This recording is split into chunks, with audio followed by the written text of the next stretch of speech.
Hey everyone, today we've got a special episode for you. I am joined by Chris Story, and we're going to recap the excitement from this month's All In Agency Summit. We had 14 presenters covering a range of topics, so we wanted to capture some highlights to share with listeners. If you want to be notified of the next summit, visit the All In Agency Summit LinkedIn page, give it a follow. You can also keep following me here on Substack or anywhere else because I will be sharing the next event everywhere. But all right, let's get to our recap of the All In Agency Summit. It's easier than ever to start an agency, but it's only getting harder to stand out and keep it alive. Join me as we explore the strategies agencies are using today to secure a better tomorrow. This is Agency Forward. So, Story, welcome to the show where we get to spend a little bit of time talking about the All In Agency Summit now that we've officially wrapped it up. Looking forward to, let's just dive into kind of some of the lessons learned, what some of the reasons, give people reasons to show up for the next one. Well, I think you kind of buried the lead a little bit. Like you're like, oh, that's the agency son. But like, that was the most fun that I've had in a long time. I mean, it was an awesome event. We had a bunch of people there, a ton of great presenters, a lot of great stuff was covered. And so like, don't undersell it. It was a blast. And thank you for putting it on and for allowing me to be a part of it. It was awesome. Can't wait for the next one. Yeah, it definitely was. This is the third summit that I've ran, and this was by far the biggest as far as attendance, as far as number of presenters, but then also the feedback that we've gotten from people has been crazy. With like, people have been hitting me up in LinkedIn, just like thanking me for the event. Email. I mean, I've actually had quite a few people email me to say, "Hey, is it too late to get access?" I'm like, yeah, we're a week after. Like, yeah, sorry, it's too late. But if you want to join, this LinkedIn page, this company page for the All In Agency Summit, you can catch the next one, which was also something interesting. We had 40 people join during the event just from other people telling them to go like, hey, this is where to go sign up. And so another 40 people joined. And I realized we didn't even have an All In Agency Summit like LinkedIn tag, like a way to announce what's going on. And so people were literally like texting and doing this manually to just be like share the news. And so we do have a company page now. So if you look up the All In Agency Summit on LinkedIn, it'll pop up, which is super useful, and will make it much easier to notify everybody when the next round comes about. Yeah. But yeah. Yeah, I think one of the cool things about this one is we had just so many great presenters that we actually ran side by side, like simultaneous stages. And so we actually had a lineup of like 16, was it 16 total? I think 14. 14. I can't do math. Just really Me amazing presenters, and they're running on side by side stages. So if you're like, all right, I'm a stage one, I want to hear this talk, and then I want to hear this talk afterwards, and you can kind of bounce around. Plus, if you signed up, you got access to the recording. So any of the ones that you missed, you could go back and listen to. But it was a lot of fun. We're on stage 2, the one that I was running, and it was. I don't think you would have ever needed to leave stage 2, but I'm biased because that's the one that I was in charge of. I took a different approach on stage 1 and said, pick the stage that'll help you the most in your business right now. I said, stay here. But I think you're stage 1 out anyway, but I think that's because you stacked the deck in your favor. So only because I was on that stage. But my presentation didn't even actually work since my computer decided to crash like 20% of the way through. But so for all of the people that stayed with me through that, thank you. If you are watching the recording of that, if you're one of the people who actually attended the show and you registered and have access to the recordings, just once my computer crashes and just jump ahead, just skip. There's a part 2 in there, and you can just jump ahead and just start from there, and it'll all work out. But yeah, I do think having the 2 stages was awesome. I think there was a lot of inner strife for people about which stage do I attend. And someone in the chat had 2 stages going at once. And like they brought their laptop and their desktop and they're just like watching both of them. Like that, my brain would probably explode. But Yeah, for oh, those of you sure. thinking about attending, you do get a recording if you actually sign up. If you don't sign up, you don't get the recording. But if you sign up and you want the recording, like you don't have to, you have to choose in the moment, but you can always go back and watch the ones that you missed. So Right. So I guess my thinking was if you know you're going to want questions like to talk directly to the presenter, go to that one. yeah, And, but yeah, but they also, something else I'm going to make it a little more clear, I think for the next one, like get your teams to sign oh, up, yeah, like join, even if they don't attend, it just means everyone has access to the recordings. yeah, Right. So like, if you find something later that you're like, oh, I wish my team could see this, you don't now have to go share your username, login, right? Like all of that information or huddle the team around your screen in the office if you're a actual like physical office location, which I don't know a lot of people that are anymore. But yeah, just signing up, it's free. yeah, We also did a raffle for this one. And so lots of cool little prizes. We'll probably do that again. Get yeah. access to some books and from all the presenters and shirts and fun stuff. Yeah. Well, speaking of the presenters, again, I think we buried the lead.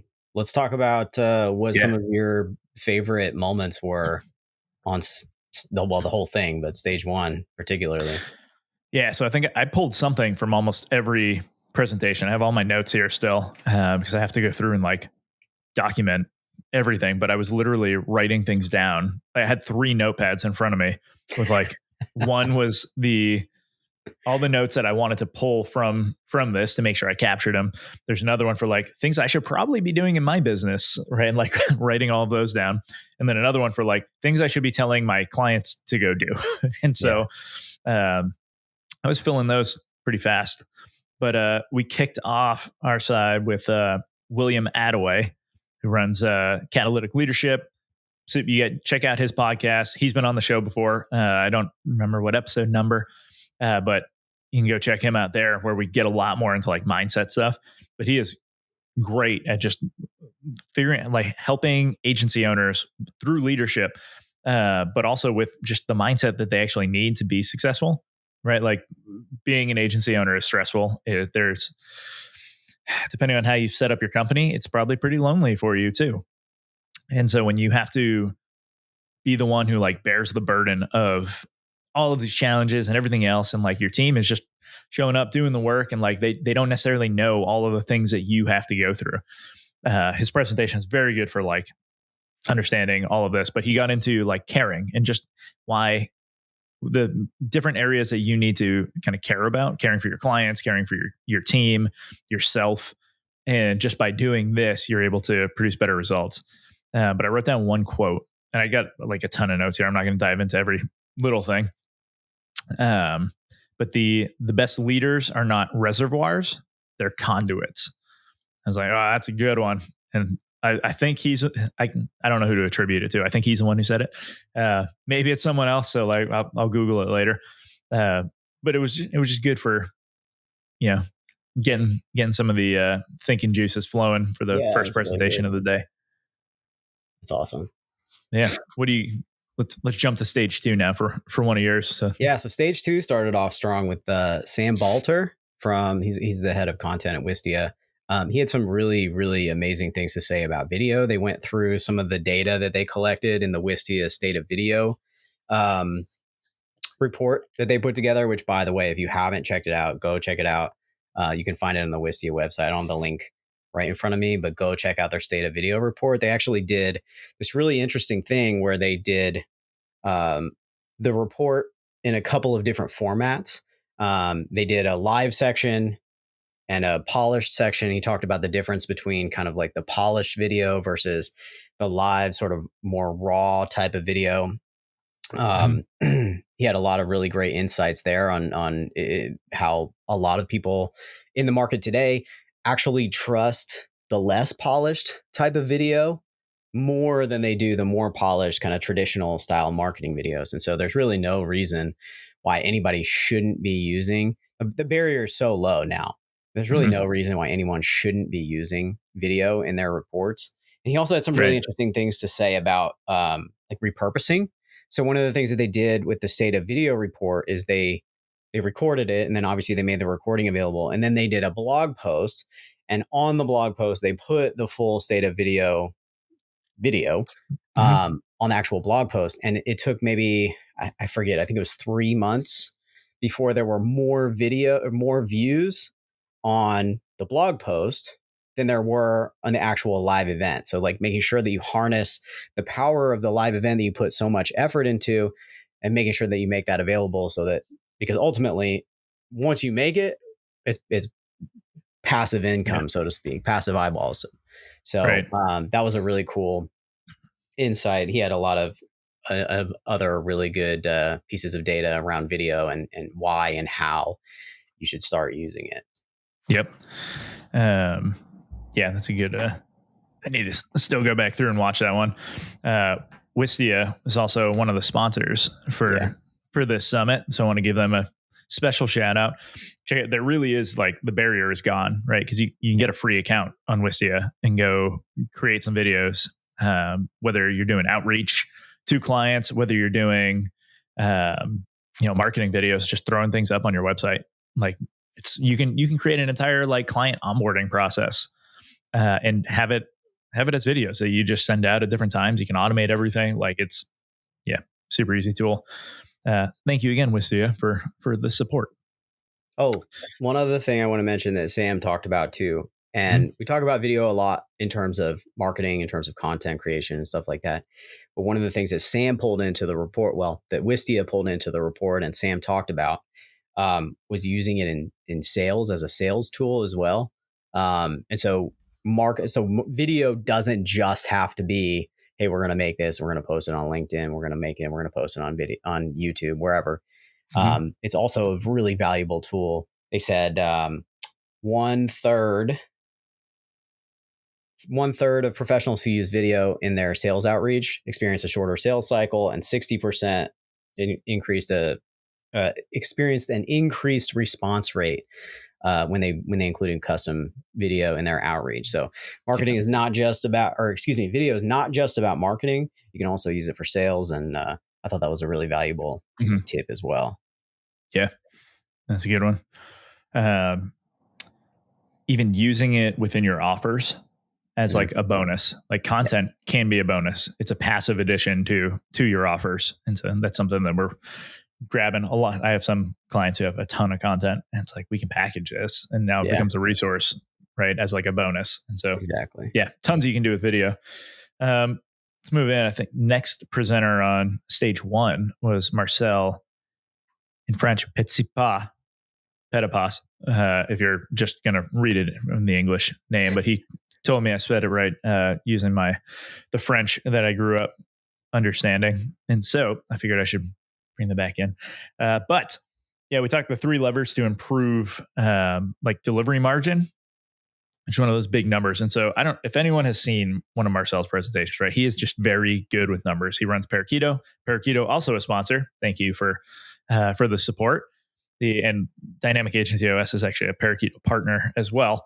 If anyone is curious, but yeah, Marcel has one. He has a tablet that he brings with him, and can writes everything out like live. Like he can walk you through the numbers and throw examples up. And so it's very like it's awesome to be able to see it live, right? You can tell me what your AGI is and all these delivery margins, all these other things. But when you get to actually see the numbers playing out in front of you, you can see how easy it is to influence certain things. And so we talked the average cost per hour being one of those levers, your ABR, average billable rate, and then your utilization rate. And they went into some great examples of how like minor influencing of like each of those numbers can actually increase how much money you're actually keeping in your pocket at the end of the day. And I think a lot of agencies really get tied into how do I just bring in more revenue, right? It's like, I don't have enough leads. I don't have enough leads. But it's like, well, if you can actually do more with what you have. And so that's become one of the like first questions I ask my clients. It's like, we can go land more or we can expand what we currently have. And so we look and make sure we're optimized through those accounts. And a lot of it is stuff that I've learned from Marcel. Let's make sure we're going through all these numbers. There's no, we have everything that we need in order to really maximize these accounts. Then let's go look at acquiring some more. Um, yeah, that was a good one.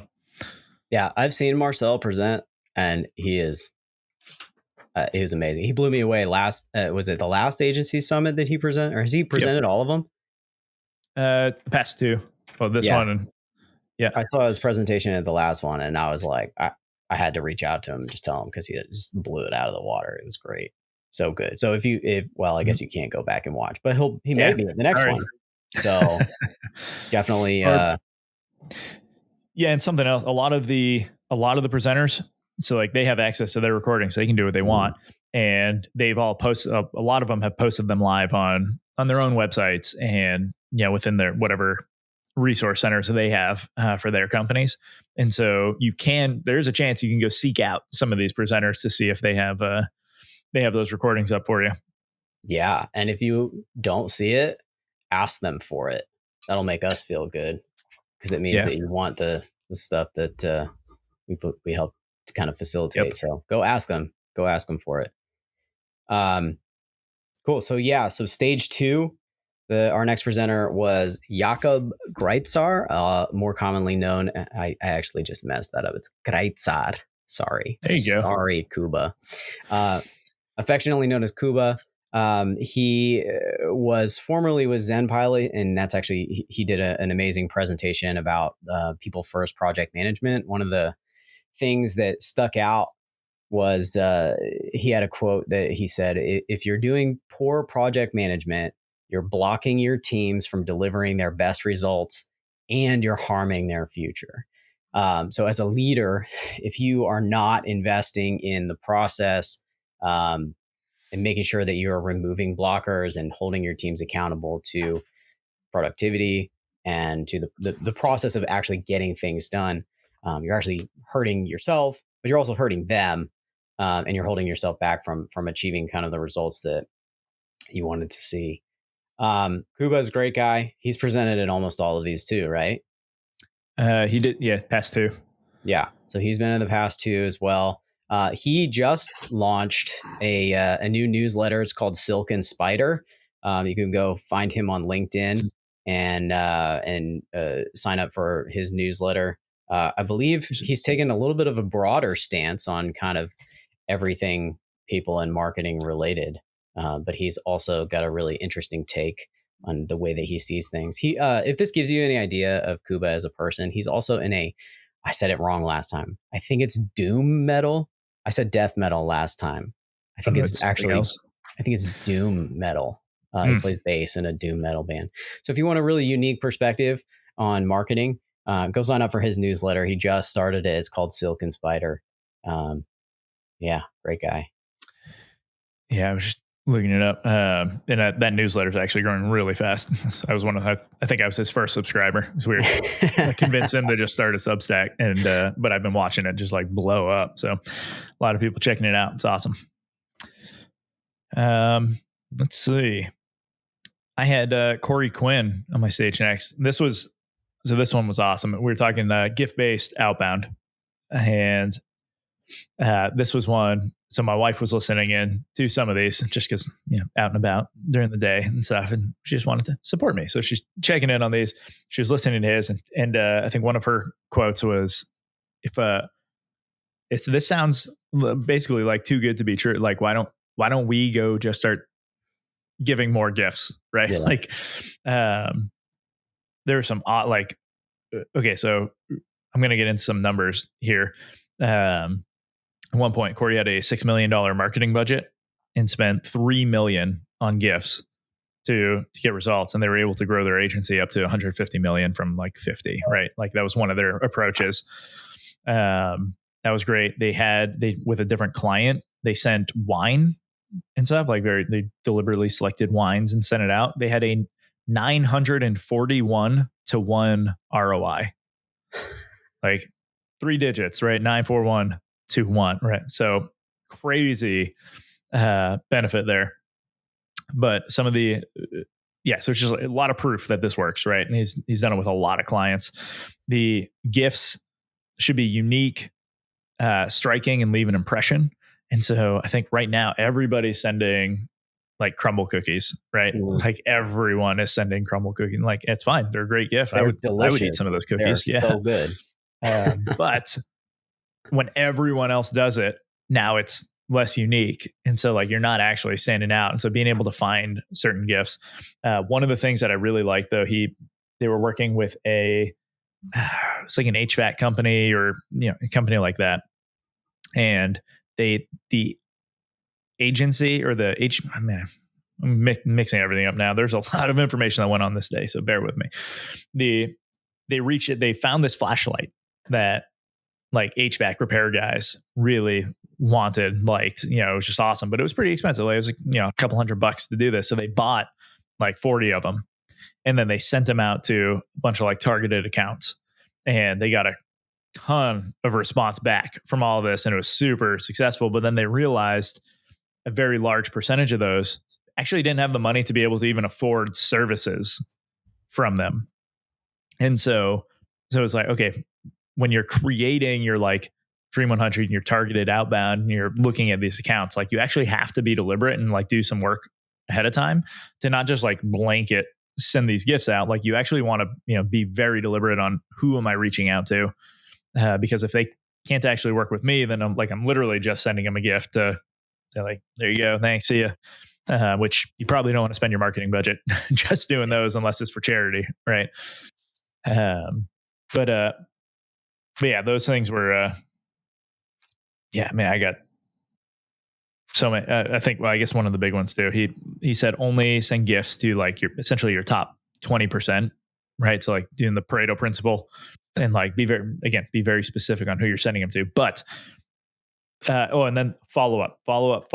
That was so many people do gift-based outbound and then they don't follow up. And so it's like, you just send a gift, right? You're in their heads.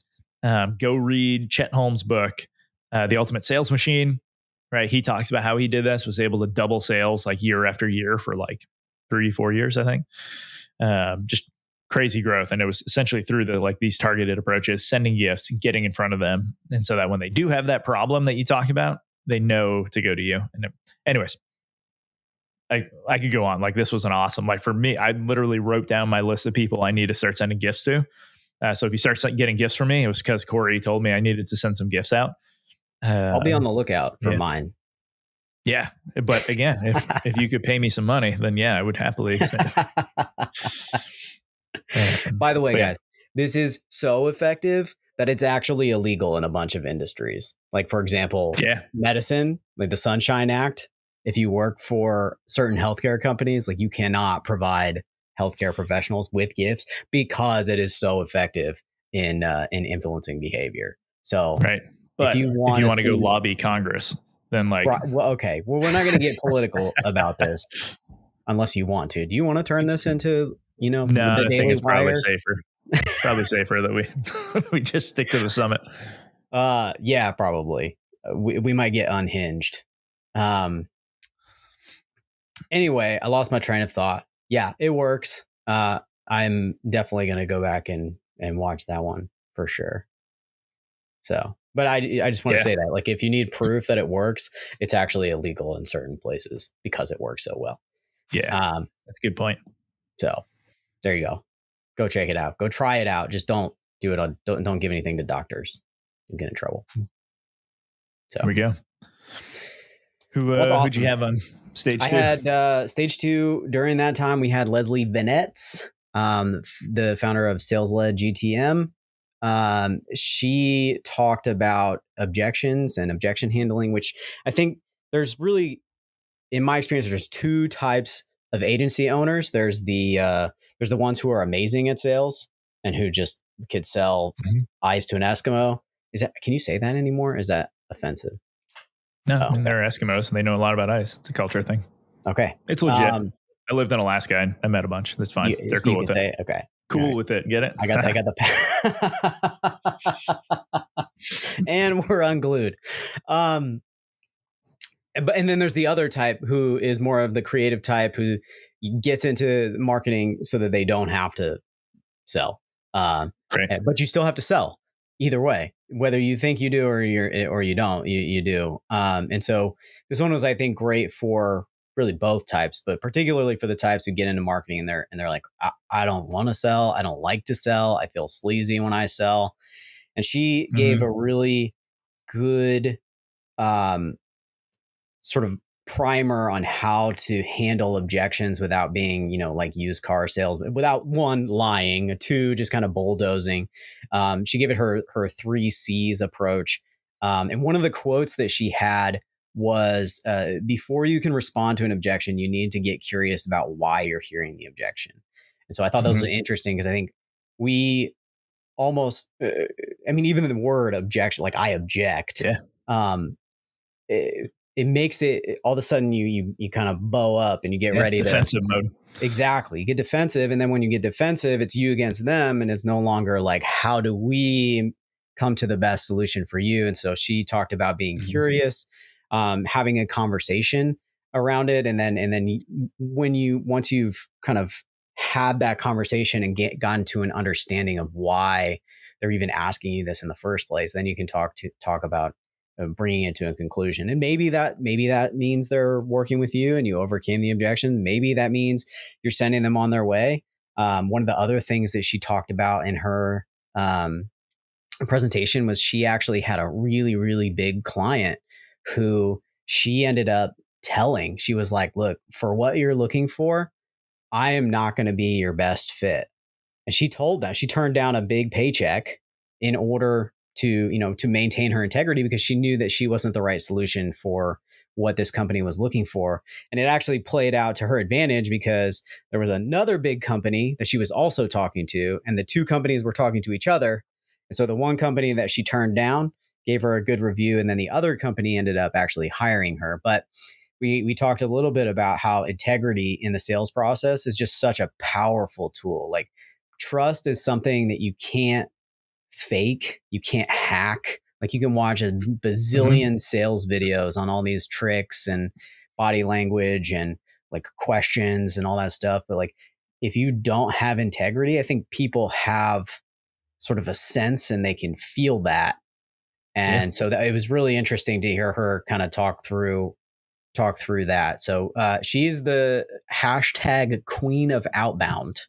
So if you want to search hashtag Queen of Outbound, you can Yeah. find Leslie Vanetz.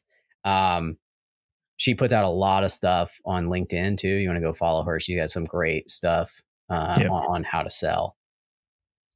Yeah. A couple things I want to just add on to that. So, yeah, trust, huge, right? But a good framing that I found for it's helped a lot of people, or I assume it's helped a lot of people. I don't know. Uh, trust is trust is essentially built on predictability, right? The more likely you are to get a certain outcome with something, the more likely you are to trust that it's going to get that, right? You put a dollar into a vending machine, you get whatever you want out. If you put your dollar in and it eats it all the time, you're never going to trust it. But so when that required with people, it's a little less easy, but the more frequently you can keep doing that thing to show them this is how I react in this situation, right? That consistency builds predictability and then they trust you more. Um, but the Okay, so you brought up the point about like sales and marketing. They're like some founders come in with like a strong sales background, and they're comfortable with handling objections and all this. And I've probably worked with more on the marketing side that are not comfortable. But something super interesting is one of the first things I do. Well, I do this with all my clients, and something we touch every meeting is we look at the sales velocity, and we pick a number within the sales velocity that we know we can influence right now in order to get some wins. So we have like a kind of a short term fix while we're working on everything else for the long term goals. And I've noticed if the individual who I'm coaching has a strong sales background, they will always gravitate towards trying to increase the average deal size or increase their win rate.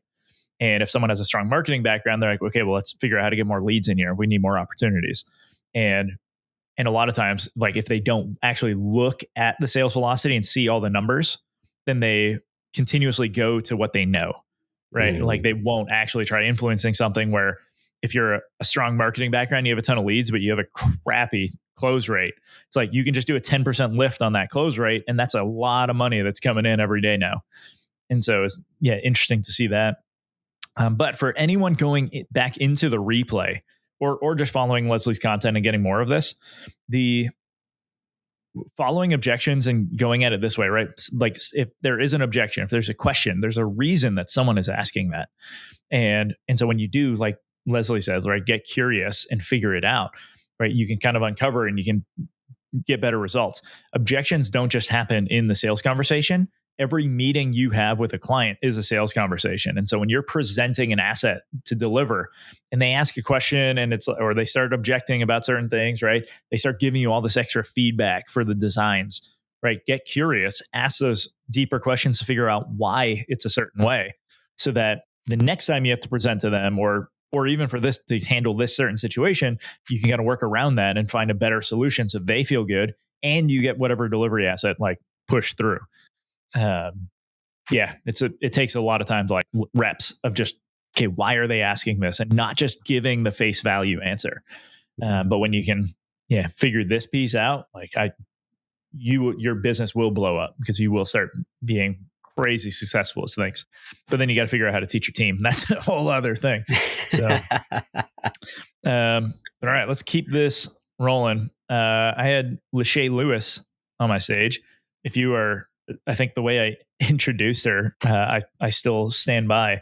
If you are on LinkedIn and you don't know Lachey, or you haven't seen her content, you're probably not using LinkedIn to actually learn and improve your skills as a agency leader. She has a ton of content around like bottom of the funnel content creation and stuff. Like how do we actually get people to take action now that they're at the point of, they're problem aware, they understand what's going on and they're looking for options. How do we stand out as a business? But in this presentation, she talked about productizing your service and stuff and just going through like actually documenting what you're doing so that you can continuously get those same results and make your entire life easier. A couple key pieces that I just want to pull from this one. When you can productize, like not only is it easier for you to sell it, to present it, understand it, but your team becomes way more efficient, right? There are so many agency owners I know that they'll like set a process in place and then they'll go work on the next thing. Their team has never actually learned that process. And then we're already trying to change it to something else because the agency leader comes back in and says, oh, that's not working. And so like, it's just continuous change and it's driving chaos. When your team knows the process and can get really good at delivering that process, everything becomes efficient. So you as the leader actually get to spend less time working in the business and you get to go work on the business. And that's awesome, right? On so many levels. It's also credence to like what I keep telling agencies, you need one service. Focus on one service. And if you can focus on one service and one problem, that lets you create a focused system. And when you can have that focused system, it means your team gets really efficient at solving one thing and you can get really well known for that. So we talked that. And then the other piece that the audience loved and was thinking through was like when you only do one thing, right? When you are very focused on like you have a niche offer that solves one problem for one audience via one service, makes it very easy to refer other people and to get referrals in. And so she almost has this network now where if a business is coming in, they know who to hire to like do step one, right? Who am I creating my landing pages with? Okay, well, whoever I'm doing this with is going to now refer me to the next step of like their journey, which is going to this person who does this. And then that person refers to the next. And they have like this pipeline. And if at any point someone comes in and says, hey, this is what I need, they can say, oh, you actually need this. And they can send them to wherever they need to be within this like funnel of referrals, I guess. I don't know another way to put that. Right. But if you just know the right people and you build these actual strategic partnerships, like it goes way further than just saying I can do everything and trying to figure that out. So yeah, lots of great stuff from that presentation. Yeah, I think one of the things you said was interesting there is, there was this big kind of movement. And I don't know, people are kind of pushing back on it now on like category creation. You have to create a new category so that you're a category of one. And it's like, this is the way to become a category of one, right? You don't have to create something new necessarily. You just have to hyper focus on something that you are very good at delivering for a very specific type of audience. And you will become a category of one. You don't have to build it. You don't have to create a demand that doesn't exist. You just capture a demand that's already there, and you just do it better than everybody else by being super hyper focused. Yeah, that's spot on. I just commented actually like yesterday on someone tearing apart category design. And it's like, well, no, we're not trying to just create a category. We're trying to get really specific about the problem. Because if we're the only ones who take this perspective on this problem, like we have our own category because we're going to come up with a different solution than everybody else. Right. And yeah, I think when you get into that, your business gets a little leverage. Yeah, for sure. That's awesome. On stage 2, kind of during this time, we had an invasion of Norsemen. We had, and that's actually not an exaggeration. That's not a metaphor. We had Ben Catley Richardson, who is the productivity Viking, founder of Get Shit Done and Have More Fun. He came and he gave a talk on how to proactively pitch to your current clients. And he kind of started his all the way back at some of the evolutionary processes in our brain that prevent us from doing this sort of stuff. He talked about how we're wired for community. And because of the way that we're wired for community, way, way, way back, if you didn't have a community, you were going to die, right? Because you didn't have people around you to support you. And so because of those sort of deeply ingrained evolutionary aspects of our brain, we have a hard time sometimes doing things that we think are going to like rock the boat or be against some of the social norms. And so he talked through kind of what some of those blockers are and how we can overcome them, and then how we can move into asking our current clients to become, to upsell, to go to a different level. And he also provided a bunch of different resources for people to check out that have helped him out. I know he's helped a bunch of agency owners to build stronger agencies as well. And he's a freaking Viking, right? So go look him up for sure. Ben Catley Richardson, he is the productivity Viking and founder of Get Shit Done and Have More Fun. It was a really enlightening conversation. And he was did I mention that he was a Viking? Yeah, it's come up. I've used his branding quite a few times in our marketing. And so I think he's the accountability Viking. Though. Accountability Viking. Oh my gosh. I'm sorry, Ben. If you're watching, okay. I'm sorry. Sorry. He'd probably accept both terms. He probably would. A productive accountability Viking. He is a Viking. And so he can kind of take whichever adjective he wants because he is the Viking. Right.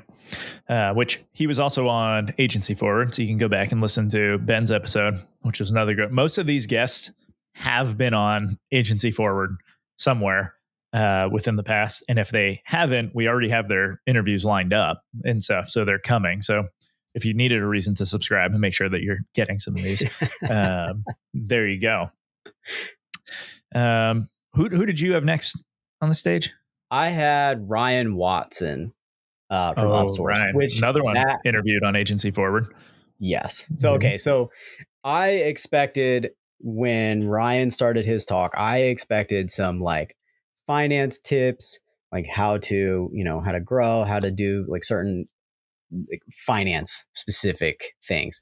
Ryan gave an absolute masterclass on scaling an agency. It was unbelievable. He started from literally the unit economics of when should you hire in-house versus contractor, and he worked all the way up to scaling an agency to the highest level. It was the hierarchy of what is it? I'm totally financial needs. Hierarchy of financial needs is what he talked through, and that's one of Upsource big things. We go check out some of their content, but it was unbelievable. You have to, well, I guess you can't, sorry. Go to the next one. Maybe he'll do it again. We talked the hierarchy of financial needs on our podcast episode. And then I think we got into the life cycle a little bit, but yeah, this presentation was probably way more in depth because there's also visual aspects to it. So my gosh, man, it was incredible. Sad for you guys who missed it. Maybe it'll be at the next one. so you can't be, so you're not square. Yeah. Yeah, I don't know what else to say Awesome. about that one. He did an amazing job. He took it all the way up. Like, I was super impressed. Go check out some of the stuff they're putting out at Upsourced. Ryan Awesome. Watson. It was awesome. All right. Yeah. Also, Upsource, great sponsor. Loved working with them and just getting the word out about the summit so that more people would attend. Let's see. I had Logan Lyles next. So first, okay. So I love Logan. He's a friend. He's like just very well versed in all things agency because not only did he work in an agency, but then running the Agency Life podcast, he's interviewed a lot of experts and pulled in a lot of insights.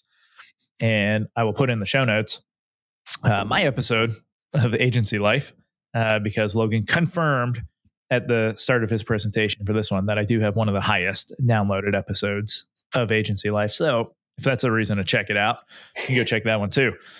He was also on Agency Forward, and so you can check out his interview there. But what was fun about this was Logan, as a podcast host, said, I don't know how to do slides very well. And so instead of just going to do slides, he leaned into what he was good at and talked. And he kept everybody's attention for the full 45 minutes, just talking to us about content creation. Like, it was 2 tips or 2 tactics to be able to drive more leads, everything within your business. But some of a lot of the highlights were around like, how are we creating content and stuff in order to drive those leads and be able to pull them in. But so like a lot of podcasting tips, which is super helpful. Just content creation with your audience, right? Doing things like that, doing benchmark reports, like a lot of stuff DataBox is doing. I have, there's all of my notes are around like just how to create better content. Logan is now working with business builders, and they have created like an kind of offset called Agency Builders, where right now it's going to be a free community, probably eventually paid. I don't know. I don't work for them, so don't take anything I'm saying about that to heart. But yeah, they're going to go do that. I would recommend doing it, getting access to their resources and all of that, because then you get to continue hearing some of Logan's insights. And yeah, super valuable presentation. Who did you have while Logan was going? I had Max Trailer. Oh, Mr. Opinions himself.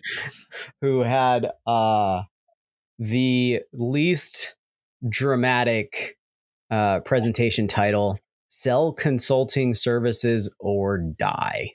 Very Max, direct. He's not hyperbolic at all. Max Trailer, you don't know him. He is the consultant's consultant. He also does Beers with Max, which is you've been on that one, right? Yeah, that was a fun episode of just talking about all the things wrong with the industry. He is a lot of fun. If you've not heard of Max, he also wrote the Agency Survival Guide. He is a big proponent of, in a world where AI is going to be taking over a lot of the sort of technical aspects of marketing. He's a big proponent of selling at a strategic level. And so that was what his talk was all about. Sell consulting services or die. His premise is basically like, you don't need to be seen as the person who does marketing. You need to be seen as the person who knows how to put together a marketing strategy and then have other people execute it. And so he gave some tips for how to talk to, like, at what level you should be having conversations in your engagement. Should you be talking to the manager? Should you be talking to the director? Ideally, you want to be talking higher than that, because you want to be seen not as somebody who's going to go do. You want to be seen as somebody who they can call when they say, hey, look, we need to achieve this objective. How can we do that? And then that's where you can come in and provide the results. And he also gave some really practical tips on avoiding sort of eroding your position once you get to that level. Making sure that we're not engaging in sort of like day to day, keeping it separate from the different types of meetings, how to structure some of those meetings. And it was a wildly entertaining and very valuable presentation. And Max just go check his stuff out. He's great. Yeah. No, Max has a lot of good content. Yeah, he's very direct on everything. So lots of opinions, but they're well founded in like It's because not he just having loves you. opinions. It's Yeah. because he loves you. That's why he tells you the way it is. But no, they're not opinions for the sake of having opinions. They're very well grounded in lessons learned and his experiences running an agency and then working with others. And so, yeah, awesome. Last presentation from our side was mine, which let's hear about it. Had that technical issue, but we've kind of dove in. What was fun for me was that nearly every presentation that I was part of, at least on stage one, was echoing things that I was prepared to like talk about in my presentation. Like I actually had slides already for these.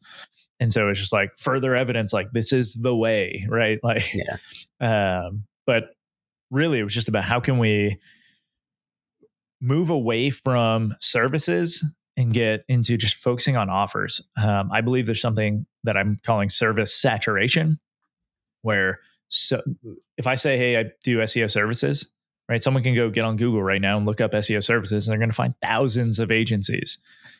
It doesn't give you a chance to differentiate yourself because now you're inviting comparison and everyone is just like looking at the price, right? How many blog posts can I get for that price point or whatever it is, that you're offering, versus leading in with a transformation, right? Having an offer that's bound by like, hey, you're at point A, we're going to get you to point B, and really leaning into that and creating something that's tied to their dream outcome, right? Something they really want. And now they stop caring about those individual deliverables. It doesn't matter if it's going to be 4 blog posts or 8 blog posts. What matters is that you get them on the front page of Google. So they're actually attracting leads and filling their pipeline. And so it's like, no, we're going to do inbound marketing for you that actually fills your pipeline. It's like, that's a dream outcome. And a lot of agencies, even though that's what they want to be doing, they're still not positioning it that way and saying that's what they do. Right. And so we talked about all of that. And then we got into kind of 4 quick steps that you can be taking in order to create an offer. Rather than going into them here, just go Agency Forward blog. Like I've got multiple articles up about how to do this stuff. I think we got podcast episodes ran on Agency Forward about how to do this, and you just follow me on LinkedIn.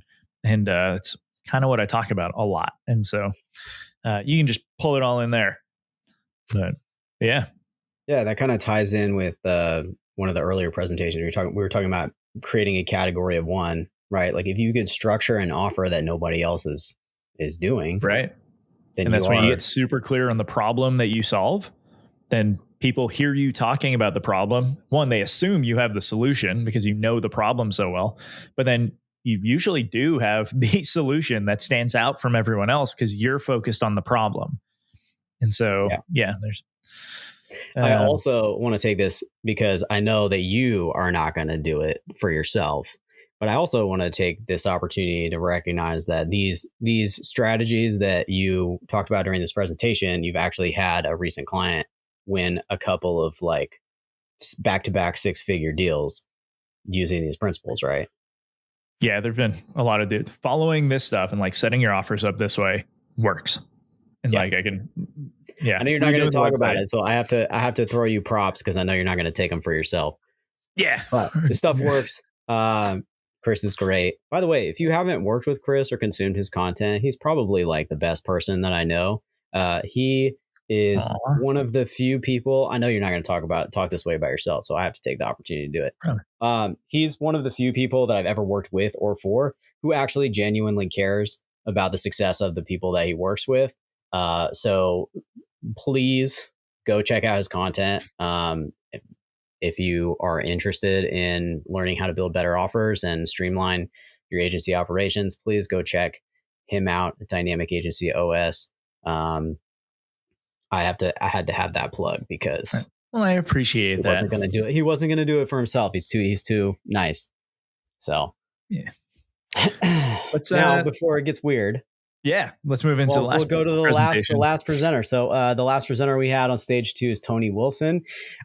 He is the founder of Equip, and he talked about weathering the storm and building financial resilience during a recession. And so we, as a sort of an industry, marketing industry, has experienced some headwinds in the past couple of years, especially AI has been coming in and kind of disrupting a lot of things. And so he, as the founder of Equip, talked through some of the sort of financial steps that you can take to kind of keep yourself from feeling these too much, right? Like there's nothing that we can do that um, to completely avoid this stuff, but some of the ways that you can kind of protect yourself as much as possible. And one of the interesting things that he talked about was it was actually from like the hiring and sort of evaluating continued employment perspective. Mhm.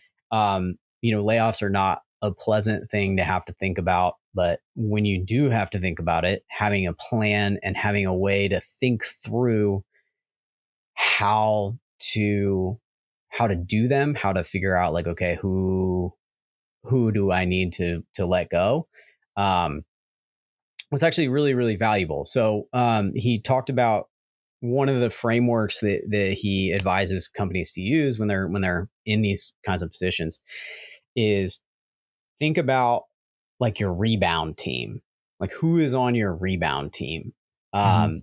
and once you get through this, who's going to take you back to where you are now, and using that to kind of evaluate, okay, who do I keep, who can I kind of let pursue other opportunities. And he talked about a bunch of other stuff as well.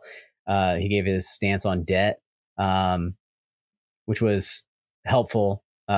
Basically his stance on debt is, and this seems like common sense, but like a lot of agencies are not following this: do not use debt to fund an unprofitable business. You can use debt to cover cash flow. Do not use it to fund an unprofitable business. And I think It's fair. it was, yeah, he's a great guy. He puts out a lot of really good content too. I think he has a podcast, the Dev Launch podcast. Yep. Been on that one too. And he was on Um, mine. yep. And he was on yours. Um, but yeah, that was a really great conversation, really great way for us to close it out. Awesome. So yeah, we just went for almost an hour talking about all the awesome things that happen within Didn't this. And I'm even sure, scratch the surface, yeah, guys. there's so Like we much did more. not even scratch the surface. But if you want to, be able to catch on, we're going to be doing another one of these probably in the spring. If you want to attend that, I would recommend following the All In Agency Summit LinkedIn page so that you can get access to that. I'll put the link within the show notes as well.